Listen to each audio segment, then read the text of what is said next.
Мы сейчас находимся в центре города Дуюнь, и тут есть такой вот живописный мост, где есть довольно-таки старая чайная.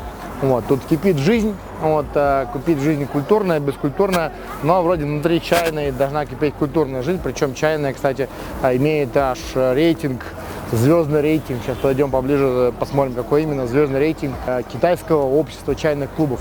Вот. Так как я никогда не был в этой чайной, в принципе, вообще я очень так редко хожу по чайным именно в Китае, потому что чаще всего бываю в деревнях, а чайные чаще всего бывают в городах.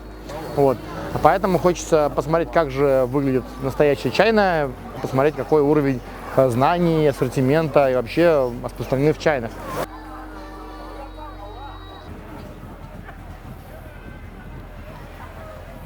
Нормально.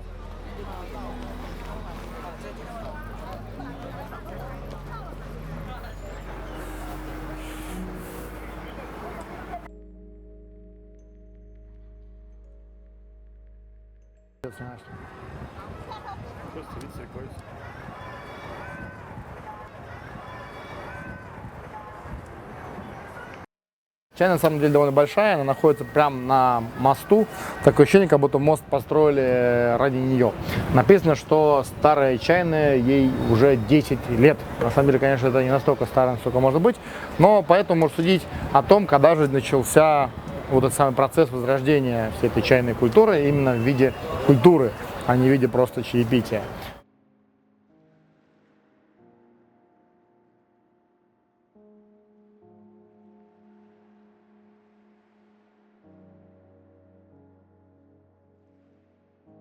Ну вот девочка нас провела небольшую такую микроэкскурсию по части чайной. Вот здесь наверху такие полянки в сычуанском стиле, где там курят, тут же и чай пьют, тут же и маджонг играют, такие столы, ну как бы не захотели останавливаться. А здесь, говорят, особо красивая комната, сейчас нас туда проводят.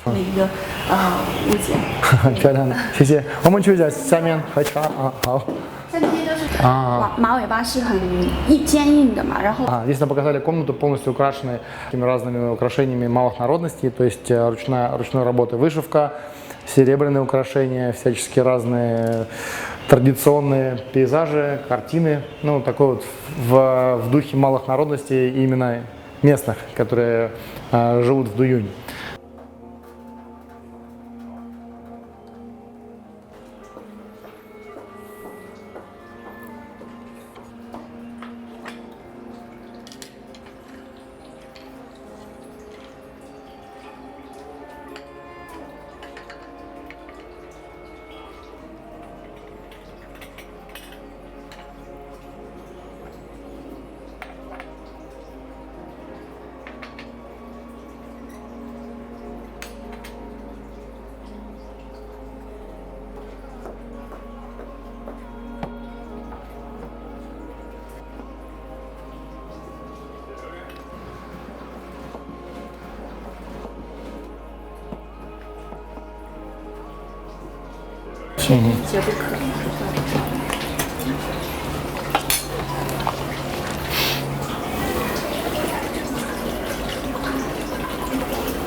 冲泡兑红茶的冲泡技巧上。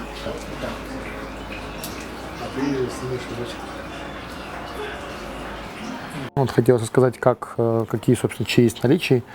Но тут так вот видно, что меню предредактировано немножко стикером. Вот есть, собственно, 5 видов белого чая. Причем здесь видно, что Байхао Инджень, Баймудань, Шоумэй. И сюда же отнесли еще 2 юннаньских. То есть один юннаньский Югуанбай и Сюишань Байча. Это тоже юннаньский, ну, по сути, шен, но как бы белый чай, да.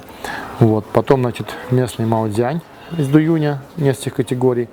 Видно, что цены здесь за чаепитие от где-то 168, это самая низкая цена, 168 юаней, но это примерно 1500 рублей, до там здесь 680 юаней, то есть 6 тысяч рублей там, да, с небольшим. Потом 2 вида дансуна, Вот, значит, здесь у нас Дундин Улун тайваньский, один чай из Тайваня всего лишь есть. Вот его стоит попить 2300 примерно на наши деньги, то есть 268 юаней. Данцуну стоит попить 168-198 юаней. Лао Тунжи, это, значит, завода Хайвань Шупэр, еще тоже завода Хайвань Тоуча, 228 юаней стоит попить. Тоже Лао Тунжи Шэнча, Шэн завода Хайвань. И Байлян Ча, это, собственно, Хайча, тоже из Хэнани. Из красных есть Сяоджун, фудянский, ушанский, естественно, Диньхун, Диньжимэй. Это у нас получается Дуюньхун, мы как раз его пили. Дуюньхун — это красный чай из Дуюня, отсюда сделанный сырья Маодзяня, очень хороший, кстати. А это цены за чашечку чая, просто вот стаканчик пластиковый наливают.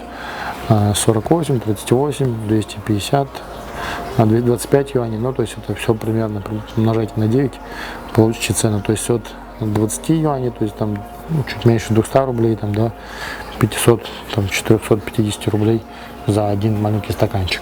Вот место такое, скажем, напитанное пространство. Хотя забавно, какие-то некоторые решения здесь довольно-таки оригинальные.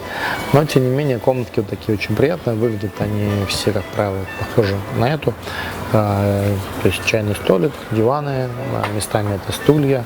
На втором этаже, как мы видели, это такой большой такой зал, где обычно местные пьют чай из просто стаканчиков. Мне очень не понравилось.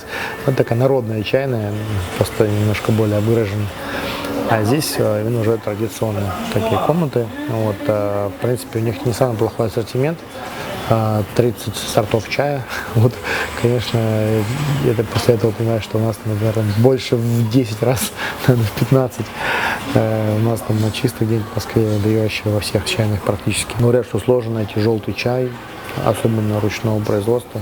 Я говорю, могу дать WeChat, обращайтесь, скажу, где взять. В целом атмосфера хорошая и сделано достаточно так уютно, вот, может по-простому, но уютно. Для такой чайной, конечно, уже очень много места.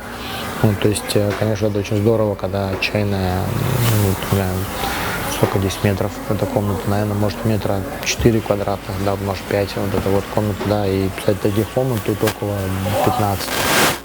И каждая немножко по-разному оформлена. То есть нужно, чтобы такую чайную сделать, больше 300 метров площадь самого помещения. Поэтому это, наверное, первая причина, по которой немножко сложно такие чайные делать, особенно где-нибудь в столичных городах с высокой арендой, если говорить про нас. Вот. Но, конечно, атмосфера совсем другая. И иметь, как по крайней мере, в чайной 2-3 таких комнаты, мне кажется, очень неплохо. Но мы, пожалуй, допьем чай. Нам еще предстоит сейчас передвижение в город Цзюньи. Это на севере провинции Гуйчжоу. Мы покидаем Дуюнь на этой прекрасной ноте. Я пожелаю всем приятных чаепитий и до новых встреч. А вот так выглядит обычная народная чайная. Она, скажем так, очень далека от чайной культуры. Как правило, такой микромагазинчик. Несколько стульчиков, столик. Очень часто такие уличные чаепития можно встретить не только в Китае, но и в азиатских странах, где-нибудь в Вьетнаме. В Китае, если это, то в основном на юге, в Сычуане, в Гуйчжоу, в Гуаньси, в Гуандуне.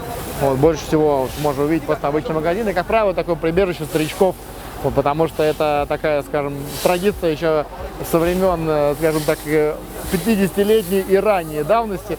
Там курят, пьют чай, то есть это все так очень по-простому, абсолютно без каких-то церемоний. Как правило, пьют зеленый чай. Ну, на юге больше всего пьют зеленый чай.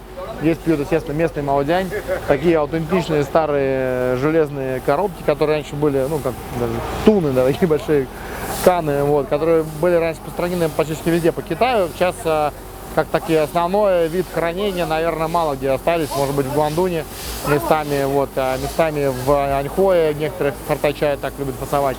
А так даже здесь я вот увидел только вот в этом магазине такие короба, сейчас все в основном в коробках.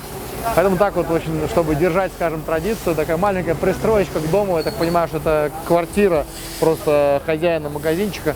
И он из квартиры делает такую пристройку, тентик, и вот микрочайная уличная. Очень забавно все это выглядит.